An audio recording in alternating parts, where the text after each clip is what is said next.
Bismillahirrahmanirrahim. Assalamualaikum warahmatullahi wabarakatuh.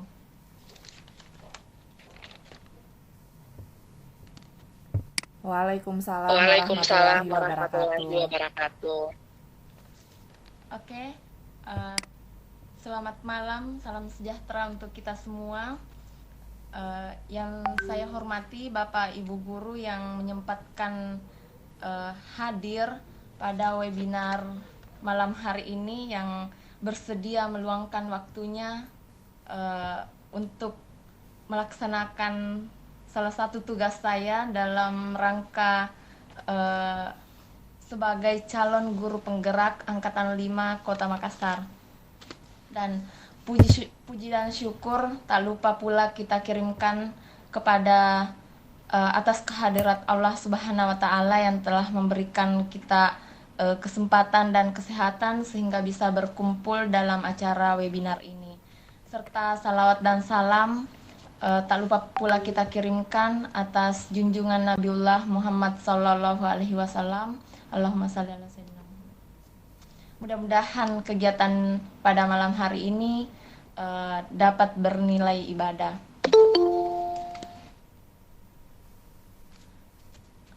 Pada kesempatan ini saya akan memaparkan materi tentang aksi nyata budaya positif sebagai tugas dari salah satu tugas dari modul 1.4 ini.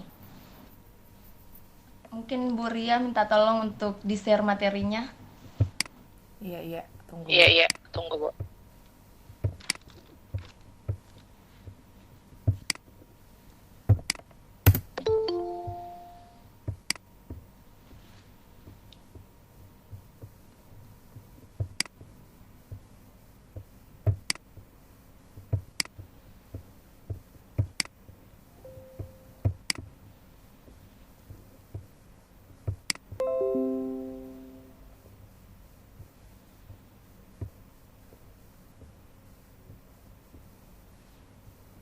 Oke.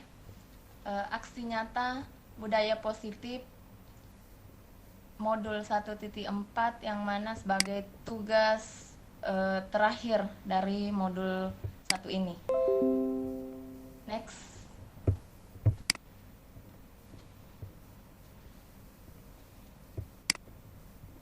Oke.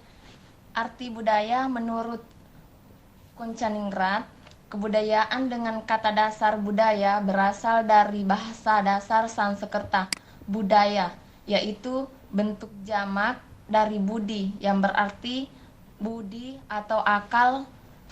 Maka Kuncaningrat mendefinisikan budaya sebagai daya budi yang berupa cipta, karsa, dan rasa. Sedangkan kebudayaan adalah hasil dari cipta, rasa, dan karsa itu. Budaya positif merupakan perwujudan dari nilai-nilai, keyakinan universal, dan kebiasaan-kebiasaan baik di sekolah yang berpihak pada murid agar murid dapat berkembang menjadi pribadi yang memiliki karakter profil pelajar Pancasila. Budaya positif diawali dengan perubahan paradigma tentang teori kontrol. Next. Topik dalam budaya positif ada 6, yaitu yang pertama, disiplin positif dan nilai-nilai kebajikan. Yang kedua, teori motivasi, hukum, penghargaan, dan restitusi. Yang ketiga, keyakinan kelas. Yang keempat, kebutuhan dasar. Yang kelima, 5 posisi kontrol restitusi. Dan yang keenam adalah segitiga restitusi. Next, disiplin positif dan nilai-nilai kebajikan. Next, Bu. Perubahan paradigma budaya positif. Menerapkan budaya positif di lingkungan sekolah merupakan salah satu materi yang saya terima dalam mengikuti pelatihan program pendidikan guru penggerak tahun 2022 melalui LMS.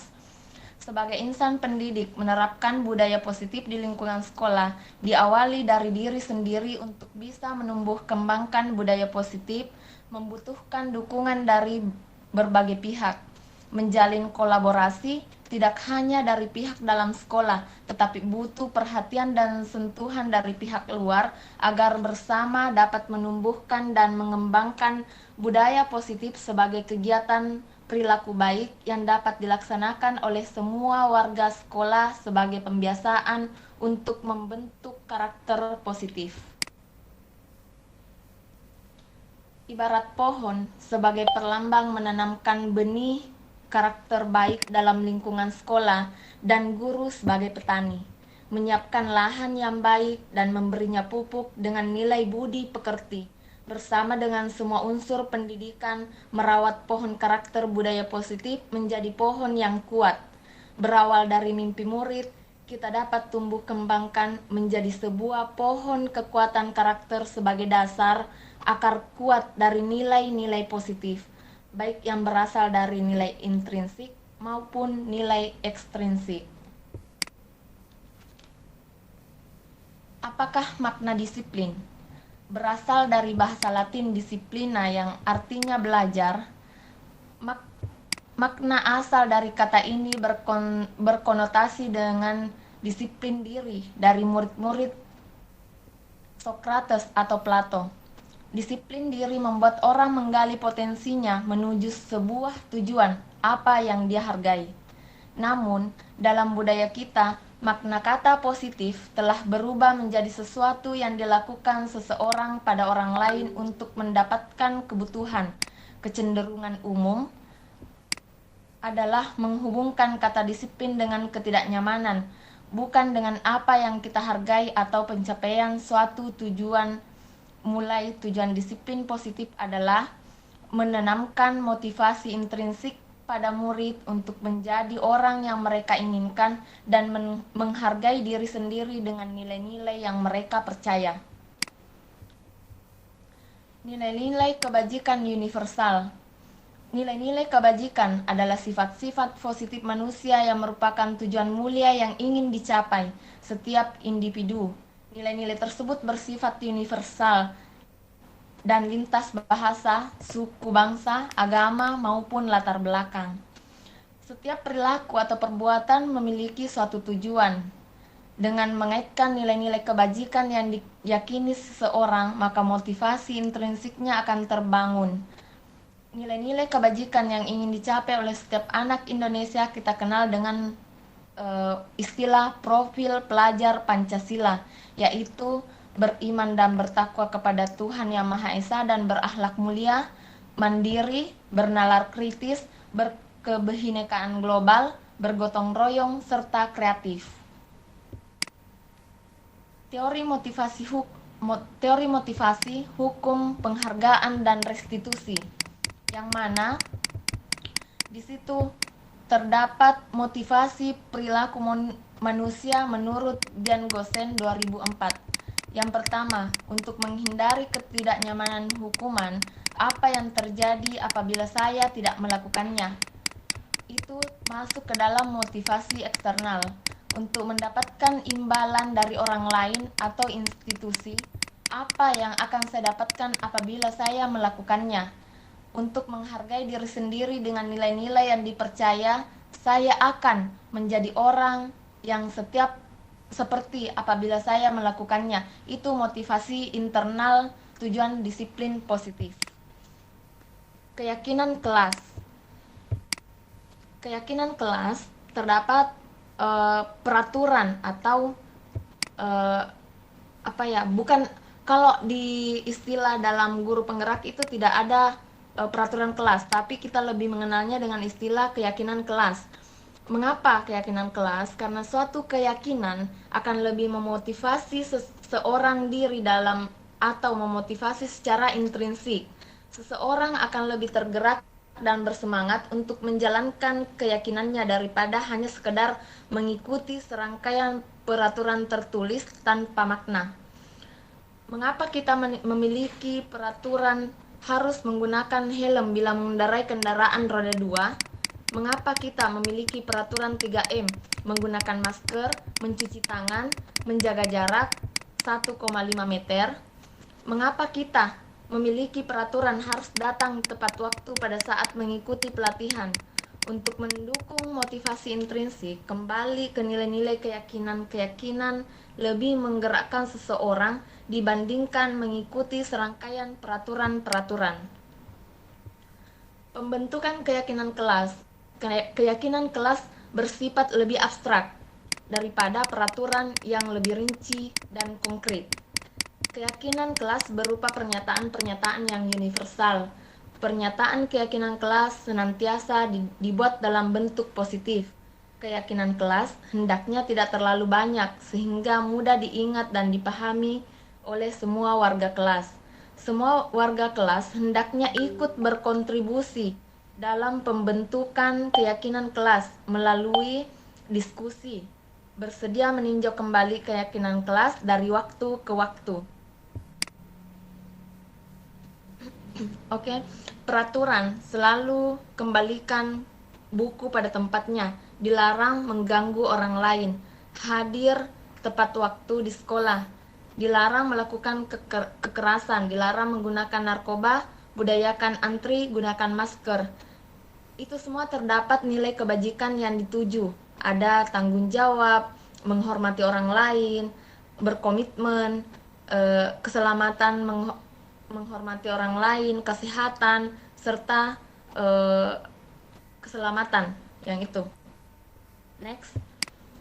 Nah, berikut contoh keyakinan kelas yang telah kami sepakati dan mereka senang tanpa ada tekanan membuat keyakinan kelas mereka sendiri.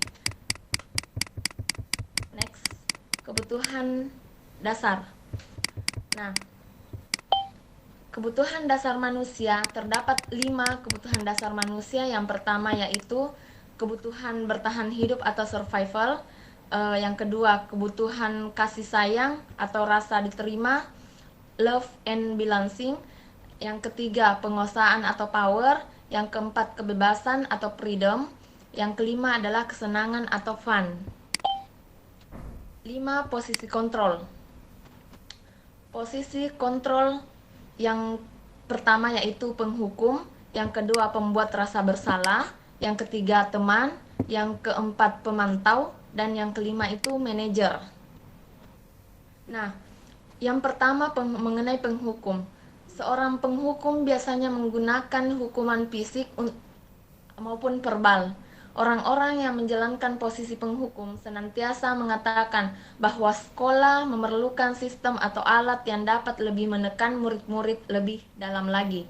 Guru-guru yang menerapkan posisi penghukum akan berkata seperti ini: patuhi aturan saya, atau awas, kamu selalu saja salah. Selalu, pasti selalu yang terakhir selesai.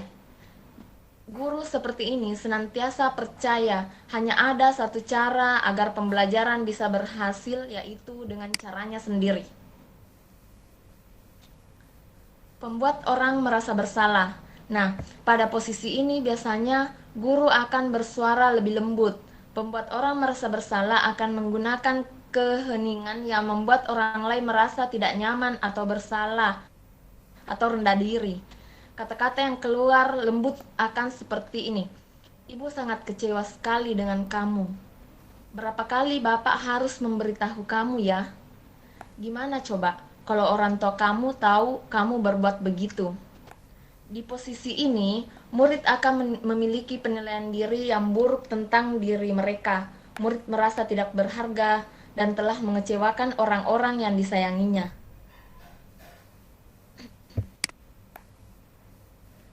Nah, posisi teman. Pada posisi ini, guru tidak akan menyakiti murid, namun akan tetap berupaya mengontrol murid melalui persuasi. Posisi teman pada guru bisa negatif maupun positif. Positif di sini berupa hubungan baik yang terjalin antara guru dan murid. Guru di posisi teman menggunakan hubungan baik dan humor untuk mempengaruhi seseorang. Mereka akan berkata seperti ini: ayo bantulah demi bapak ya. Ayo ingat, Ayo ingat tidak bantuan Bapak selama ini? Ya sudah, kali ini tidak apa-apa, nanti Ibu bantu bereskan. Hal negatif dari posisi teman adalah bila suatu saat guru tersebut tidak membantu mereka, murid mereka akan kecewa dan berkata, "Saya pikir Ibu teman saya." Murid merasa dikecewakan dan tidak mau lagi berusaha. Hal lain yang mungkin timbul adalah murid hanya akan bertindak untuk guru tertentu dan tidak untuk guru lainnya. Murid akan tergantung pada guru tersebut. Nah, posisi monitor atau pemantau. Di posisi ini berarti mengawasi. Pada saat kita mengawasi, kita bertanggung jawab atas perilaku orang-orang yang kita awasi. Posisi pemantau berdasarkan pada peraturan-peraturan dan konsekuensi dengan menggunakan sanksi atau konsekuensi. Kita dapat memisahkan hubungan pribadi kita dengan murid. Sebagai seseorang yang menjalankan posisi pemantau, pertanyaan yang biasa diajukan yaitu seperti ini. Peraturannya apa? Apa yang telah kamu lakukan? Sanksi dan konsekuensinya apa? Nah, seorang guru yang memiliki posisi pemantau sangat mengandalkan penghitungan dapat digunakan sebagai bukti atas perilaku seseorang. Posisi ini akan menggunakan stiker, slip catatan, atau daftar cek.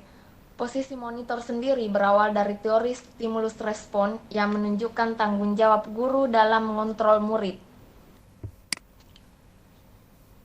Nah, yang posisi terakhir adalah manajer.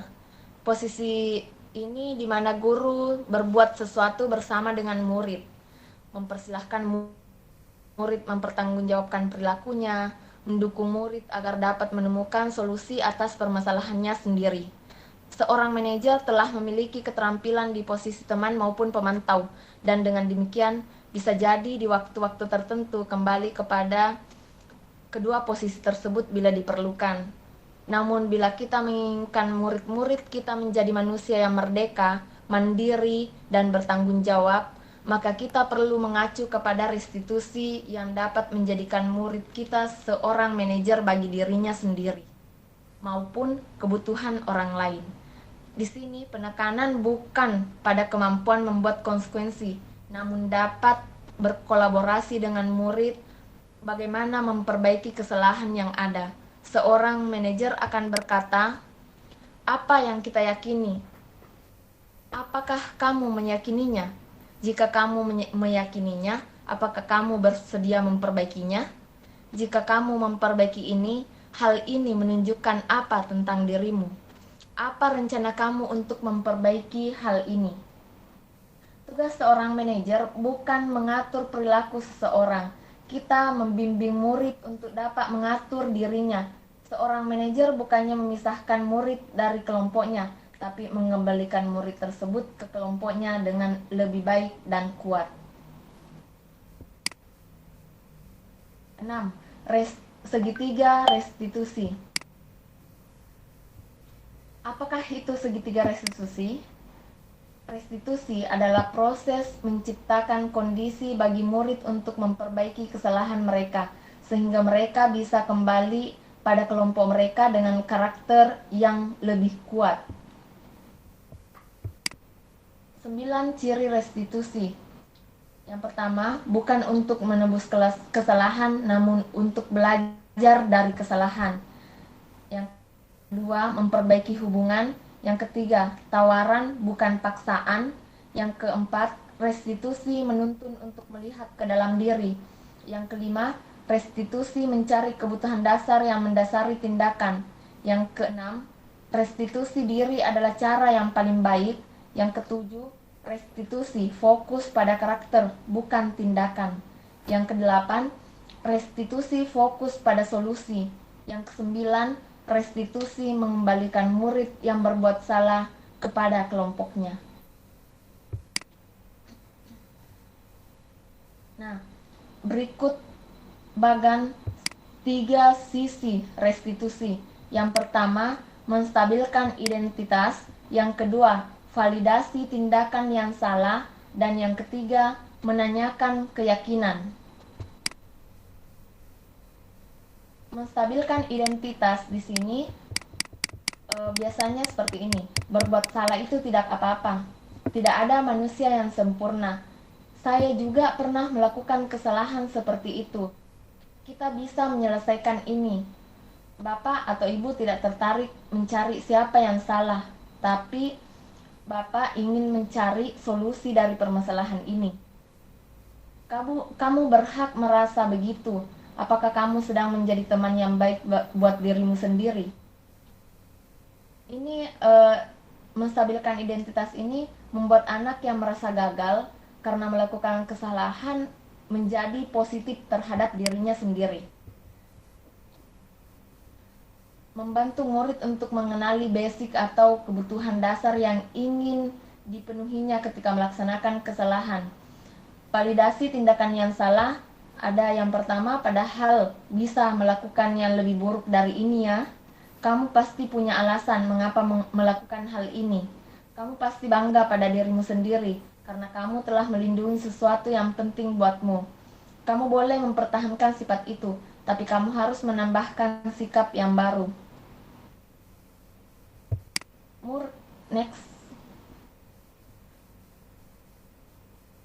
Murid yang melihat kesalahannya dihubungkan dengan nilai-nilai kebajikan yang mendasari manusia berinteraksi dengan yang lain, menanyakan keyakinan berupa apa yang kita percaya sebagai kelas atau keluarga, apa nilai umum yang kita telah sepakati, apa bayangan kita tentang kelas yang ideal, dan kamu mau jadi orang yang seperti apa. Nah, terima kasih atas perhatiannya. Demikian materi yang saya sampaikan malam hari ini di webinar tentang aksi nyata saya. Mungkin ada pertanyaan atau ada sharing dari teman-teman guru hebat sekalian. Saya persilahkan. Mungkin ada pertanyaan atau mau sharing. Ibu Siti Munawira dari Pinrang atau Pak Wawan dari SMP Negeri 2 Makassar atau Ibu Ayuni.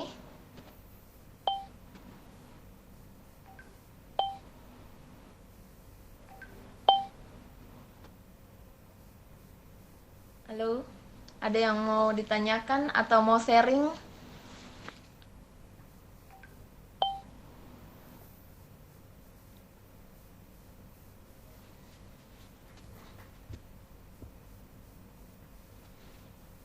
Ada mau sharing posisi kontrol mereka di kelas? Bagaimana dengan Iya. Iya. Saya ingin menyampaikan sedikit pengalaman atau ingin silahkan Ibu sharing menyampaikan dengan sedikit teman-teman pengalaman yang ada atau di sini. ingin sharing dengan teman-teman yang ada di sini. Iya, ya, silahkan Ibu. Sangat luar biasa sekali ya materi dari yang Ibu Jihan tadi bawakan. Materi yang Ibu Jihan tadi bawakan mengenai posisi kontrol di sini. Sebelum saya melihat dari materi yang Ibu Jihan bawakan, jujur saya di sekolah itu cenderung ke posisi kontrolnya itu ke penghukum. Tapi setelah saya melihat materi dari Ibu Jihan yang dibawakan tadi, bahwa sangat luar biasa sekali ya, ada 5 materi, ada 5 teritori kontrol. Mudah-mudahan saya dapat menerapkan dan saya dapat mengaplikasikannya di kelas. Khususnya itu pada teori kontrol seorang manajer. Iya. Saya kira itu saja Bu Jihan. Saya kira itu saja Bu Jihan. Saya kira saya bisa mengaplikasikan itu. Oh ya, terima kasih banyak Ibu dan teman guru hebat yang lainnya mungkin masih ada ya mengaplikasikan di kelasnya posisi kontrol menghukum, yang mana kalau ada siswanya yang bersalah kemudian dihukum, apakah itu dihukum dalam bentuk berdiri atau yang lainnya, itu merupakan posisi kontrol yang harus kita hilangkan, karena biasa menghukum tidak bagus bagi anak-anak. Oke, seperti itu. Ada yang lain mungkin mau sharing atau tanya? Teman guru hebat? Saya Ibu. Oh iya, silahkan Ibu Ayuni. Mau bertanya atau sharing Ibu? Mau bertanya, Ibu. Oh iya, silahkan. Terima kasih katanya itu Hajriani. Pertanyaan saya, bagaimana penerapan budaya positif itu jika dikaitkan dengan dalam belajar hari-hari, Ibu? Oh ya, saya ulang ya pertanyaannya Ibu. Bagaimana tadi penerapan budaya positif? Iya. Ya. Jika dikaitkan dengan nilai ya Bu? Iya, Bu. Nilai dalam Aktivitas belajar. Oh iya, proses pembelajaran ya. Iya. Terima kasih atas pertanyaannya Ibu. Saya langsung menjawab saja ya. Pertanyaan dari Ibu Ayuni dari SMP Negeri 2 Makassar ya. Penerapan budaya positif akan terwujud jelas jika di dalamnya ada peran insan pendidik yang memiliki jiwa yang mandiri, inovatif, kolaboratif, dan reflektif, dan selalu mengambil keputusan dalam pembelajaran yang berpihak pada murid. Dalam artian, guru itu adalah insan pendidikan yang mengaplikasikan nilai-nilai guru penggerak dalam kesehariannya. Budaya positif yang dikembangkan di sekolah termasuk melatih anak agar menjadi makhluk individu yang siap menjadi makhluk sosial, yang mana beberapa contoh budaya positif yang diterapkan di sekolah yaitu terbiasa bertanggung jawab atas tugas-tugasnya dan saling menghargai sesama teman, tidak melakukan bullying atau tidak memandang temannya itu sebagai musuh atau menganggap orang lain rendah begitu.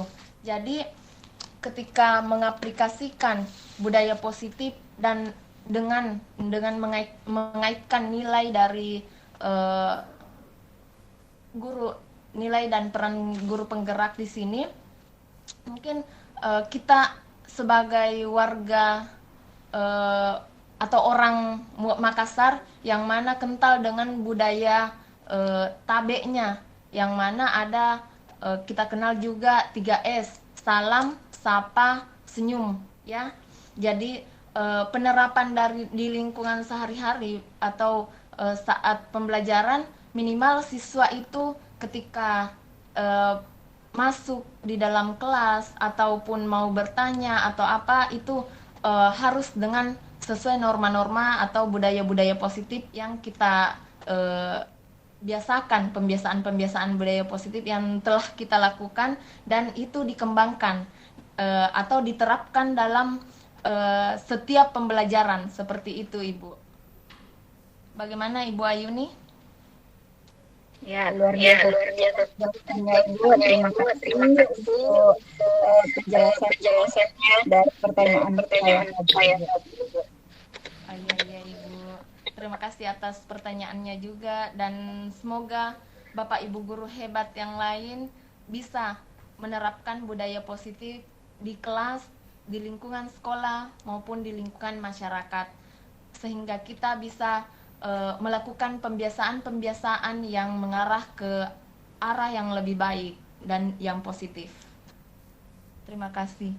Mungkin ada yang lain mau bertanya atau mau sharing mengenai budaya positif di sekolahnya masing-masing, karena di sini terdapat beberapa sekolah ya. Ada yang dari Pinrang, ada yang dari Jakarta juga, dan ada dari teman sejawat dari SMP Negeri 29 serta SMP Negeri 2 Makassar. Dan ada juga dari SD. Ada yang mau sharing lagi atau mau bertanya? Oke, kalau sudah tidak ada lagi yang ingin ditanyakan dan ingin sharing lagi, saya ucapkan terima kasih banyak untuk Bapak Ibu guru hebat yang telah meluangkan waktunya untuk sharing dan join di webinar saya yang saya selenggarakan di malam hari ini karena waktu siang padat sekali, jadi saya melaksanakan pada malam hari. Dan semoga apa yang saya sharekan ke kita bisa diaplikasikan di sekolah masing-masing dan bisa bermanfaat bagi kita semua sebagai guru, yang mana sebagai penuntun bagi murid-murid masa depan kita. Terima kasih atas kesempatannya dan waktunya. Sekali lagi saya ucapkan terima kasih banyak atas waktunya, meluangkan waktunya untuk acara webinar malam hari ini. Lebih dan kurangnya mohon dimaafkan. Billahi fisabilil haq, fastabiqul khairat. Assalamualaikum warahmatullahi wabarakatuh. Waalaikumsalam warahmatullahi wabarakatuh. Mungkin boleh on-kan kameranya dulu ya buat dokumentasi foto-foto dulu yang cantik. Wah, Masya Allah.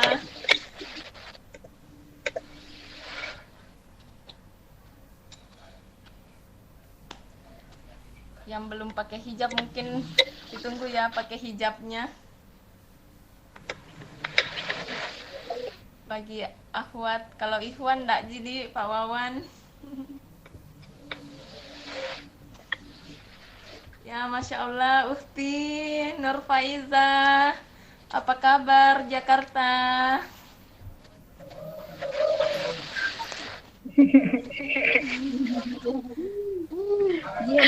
Gimana? Baik. Apa? Baik. Alhamdulillah baik, Ibu Nur Faiza. Foto dulu di Bu Rian, minta tolong dong difotoin. Iya. Karena saya pakai Siap. HP. Satu, Bergaya. 1, dua, 2, 3. 3. Oke, sudah Bu. Oke. Selamat malam. Assalamualaikum terima kasih, warahmatullahi wabarakatuh. Dan Bu. terima kasih banyak Bapak Ibu guru hebat se-Indonesia.